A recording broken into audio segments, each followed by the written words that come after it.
অসীমৰ বিদ্যালয়ত নৱম শ্ৰেণীৰ বছৰেকীয়া পৰীক্ষাৰ ফলাফল ঘোষণা হৈছে। ফলাফলৰ তালিকাত নিজৰ নামটো শেষৰ ফালে দেখি সি নিৰাশ মনে তাৰ মৰমৰ বকুলজোপাৰ তলত গৈ বহিল। অলপ পাছত সি স্কুলৰ গেটৰ মুখে ৰাওনা হ'ল। মহেন্দ্ৰ মাষ্টৰ, এইফালে আ পাখণ্ড। পিছফালে ঘূৰি চাই অসীমে দেখা পায় মহেন্দ্ৰ মাষ্টৰ আৰু অনুভৱ ছাৰ। আগুৱাই আহি মহেন্দ্ৰ মাষ্টৰে অসীমৰ গালত এটি চৰ সোধালে। মহেন্দ্ৰ মাষ্টৰ, তই অধপতনে গলি। এসময়ত ই স্কুলৰ ১ নম্বৰ ল'ৰা আছিল। অনুভৱ ছাৰৰ পিনে চাই। অসীমৰ চকুপানী বৈ আহিল। অনুভৱ ছাৰ, কি নাম তোমাৰ? অসীম, অসীম ডেকা। অনুভৱ ছাৰ, বৰ ধুনীয়া নাম। মহেন্দ্ৰ মাষ্টৰ আৰু অনুভৱ ছাৰে প্ৰস্থান কৰে।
দেউতাকৰ এনে অন্যায় আচৰণ কি কৰা উচিত? ইমান দিনে নীৰৱে আছে ভয় আৰু ভক্তিত মাকক এই কষ্টৰ পৰা উদ্ধাৰ কৰাৰ বাবে সি প্ৰতিবাদ কৰাটোৱে ঠিক হ'ব নহয়নে? কিন্তু তেতিয়া বাপেকে নিৰ্ঘাত তাৰ ওপৰত হাত তুলিব, তেতিয়া সি কি কৰিব? দেউতাকৰ লগত মাৰপিট কৰিব। নিজৰ পিতৃক অন্তৰেৰে শ্ৰদ্ধা কৰিব নোৱাৰাটো সন্তানৰ বাবে এটি ডাঙৰ দুখ। এই দুখৰ কথা কাকো ক'ব নোৱাৰি, মাককো নিৰ্মলকো। 2 বছৰৰ আগৰ কথা।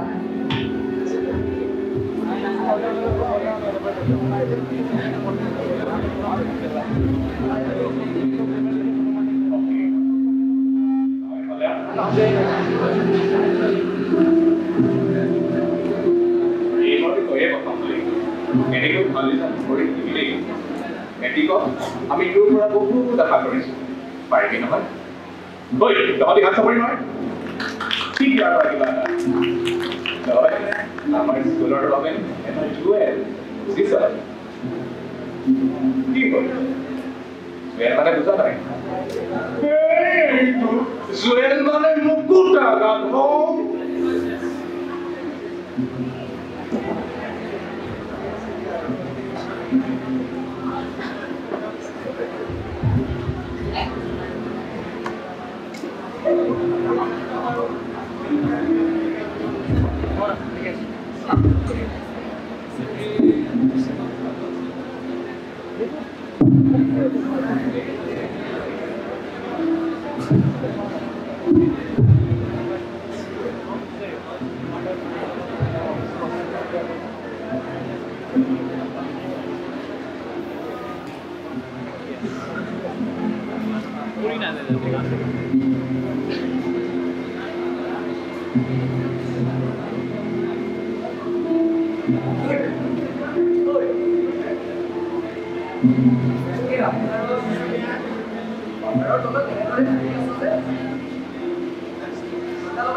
দেখা নাই নেকি মই স্কুললৈ কিয় যোৱা নাই?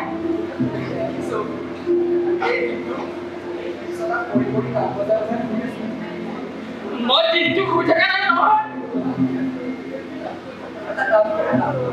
ৰাতিপুৱা স্কুললৈ যাবি আৰু ৰাতিপুৱা পঢ়ি থাকিবি।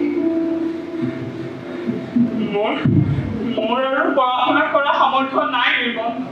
মই শিলকেই ভাঙিম আৰু গধূলি হ'লে পইচা কেইটা বাপেৰক ঘৰত খাবলৈ দি দিম। কি লাভ আছে ভাই কচোন?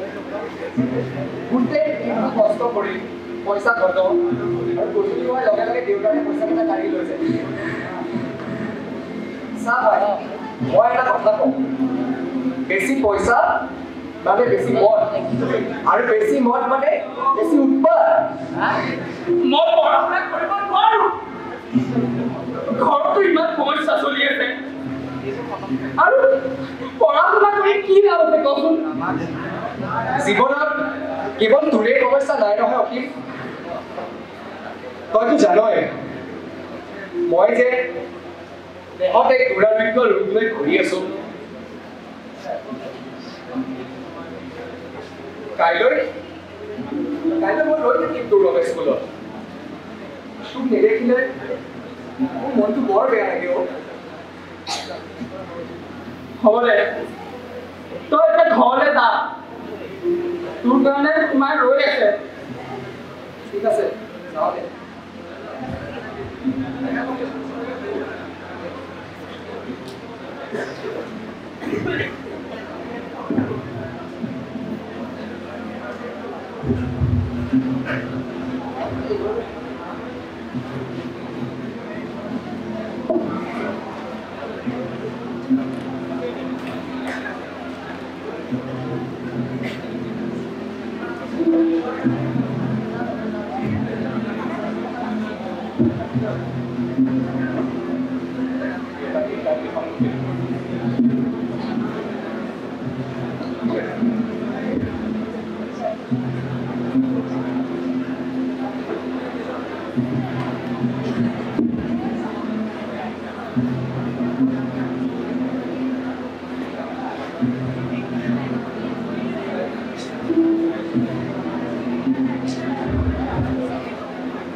plus 1 equal to 0. এই প্ৰশ্নটো খুব ইম্পৰ্টেণ্ট হয় যোৱা বছৰ আহি গৈছিলে এই বছৰ আহিব পাৰে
আৰু সেই কলমৰ পৰা এটালৰ বটল এটা আৰু বেণ্ডেজৰ বটল এটা বেগি দিতা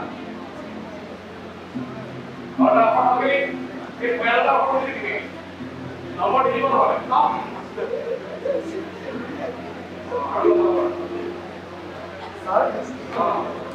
স্যাৰ কি বাহিৰত নাই স্যার এইটো কথা আছে এটা স্যার চালু ওকে ক'ত গলি হাতত মলমো ল'ব লাগিব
Oh my God! নহয়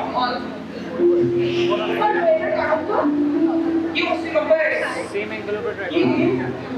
বোমা দি লাগি আছিল হেলমেট মোৰ টেংকৰ খুলিলে লগালগ খেলিছো সৰ ৰাজা কিবা কৰি লিখিব নোৱাৰিলে কি আমাৰ স্কুলৰে মই আপোনাক কথা দিছো ইয়াৰ পিছতে তেনেকুৱা নকৰে মানে মই চেঞ্জ কৰি দিম আপুনি আপনি হয় স্যাৰ আপনি হয় স্যাৰ এই হলগুলিটো ইকে নষ্ট স্যাৰ কিবা এটা কৰিব নোৱাৰিনে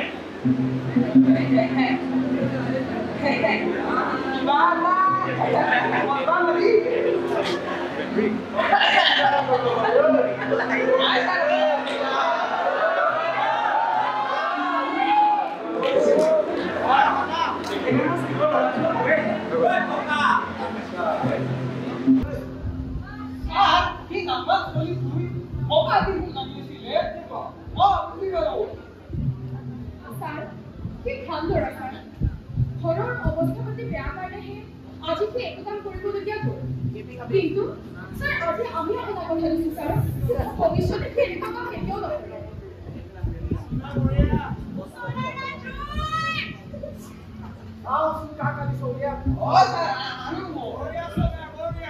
আমিও চাওঁ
অনুভৱ ছাৰ জিলমিল বাইদেউ আৰু নিৰ্মলৰ প্ৰচেষ্টাত অসীম পুনৰবাৰ স্কুল যোৱা আৰম্ভ কৰিছিল লগতে বাতৰি কাকত বিতৰণ কৰি সি 1-2 পইচা উপাৰ্জন কৰি ঘৰত এপদ দুপদ বস্তু দিব পৰাও হৈছিল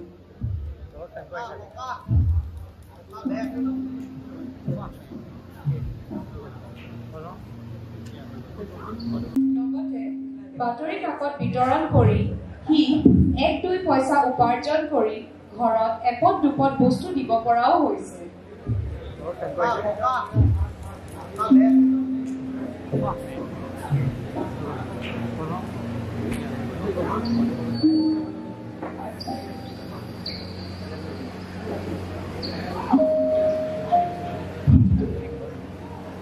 তই চলে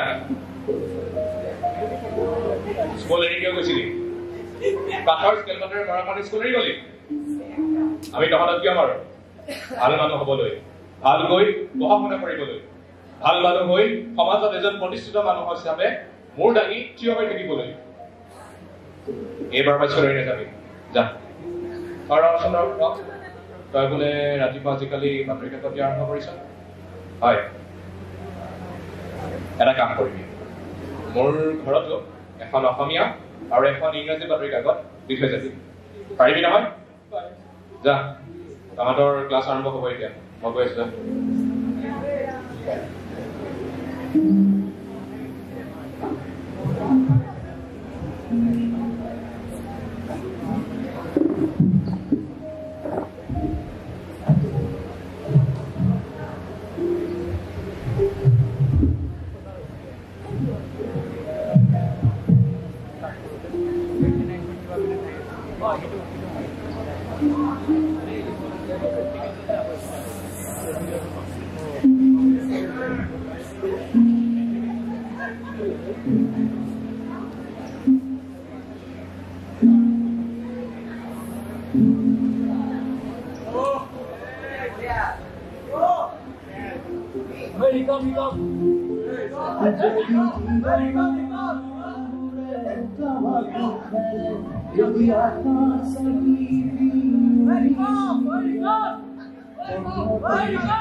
যদি মুক্ত আকাশৰ ৰদেও নাভাবে তথাপি বন্ধু মোৰ বল ৰাখিবা তথাপি বন্ধু মোৰ বল ৰাখিবা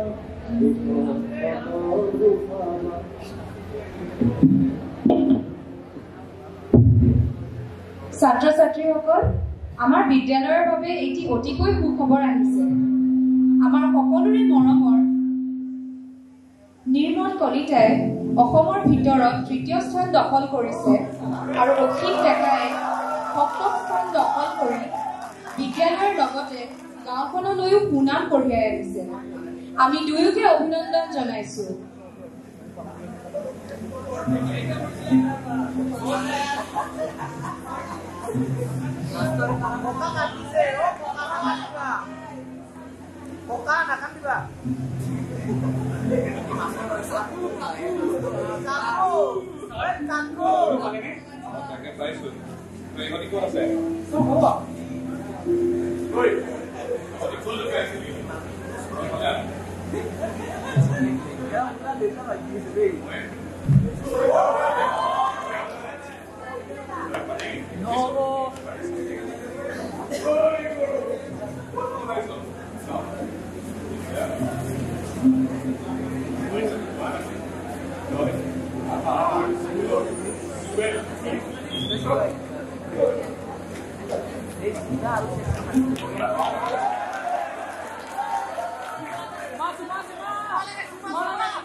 নমস্কাৰ এতিয়া মই উপস্থিত হৈছো মেমুনকলি হাইস্কুলত আৰু আজিকে হাইস্কুল শিক্ষান্ত পৰীক্ষাৰ চূড়ান্ত ফলাফল ঘোষণা কৰিছে আৰু এই ফলাফলত এইখন স্কুলৰে দুজনকৈ ছাত্ৰই অসমৰ ভিতৰতে শীৰ্ষ স্থানত স্থান লাভ কৰাৰ সক্ষম হৈছে আৰু এতিয়া এই বিদ্যালয়ৰ ছাত্ৰ শিক্ষকসকলৰ পৰা তেওঁলোকৰ মনৰ ভাৱ জানিবলৈ মই চেষ্টা কৰিম ছাৰ আপোনালোকৰ স্কুলৰ পৰা আজি দুজনকৈ ছাত্ৰই স্থান লাভ কৰিবলৈ সক্ষম হৈছে গতিকে আপোনালোকৰ মনৰ ভাৱ ষ্টেণ্ড কৰা বা নকৰাটো খুব ডাঙৰ কথা নহয় ডাঙৰ কথা হ'ল ইহঁত দুয়োৰে কষ্ট আৰু সংগ্ৰামৰ এজনে নিজৰ ঘৰৰ প্ৰতিকূল অৱস্থাৰ বিৰুদ্ধে সংগ্ৰাম কৰিছে আৰু আনজনে শৰীৰত লৈ অহা দুৰাৰোগ্য ৰোগটোৰ বিৰুদ্ধে সংগ্ৰাম কৰিছে ডাঙৰ কথা হ'ল ইহঁত বহু চোকা ল'ৰাৰ দৰে স্বাৰ্থপৰ নহয় ইহঁতৰ মনোবল কেনেদৰে তীব্ৰ তেনেদৰে স্পৰ্শকাতৰ ধন্যবাদ ধন্যবাদ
সকলকে ধন্যবাদ আমাৰ নাটকখনক এনেদৰে সঁহাৰি জনোৱাৰ বাবে।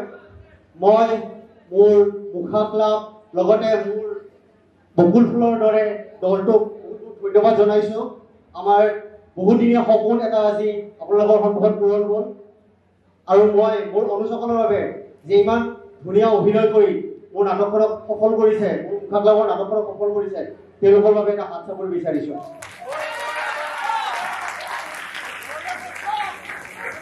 এতিয়া চিনাকি প্ৰগ্ৰেমৰ বাকী থকা যিবিলাক কাম আছে, যিবিলাক প্ৰগ্ৰেম আছে তালৈকে আমি আগবাঢ়িছোঁ। ধন্যবাদ।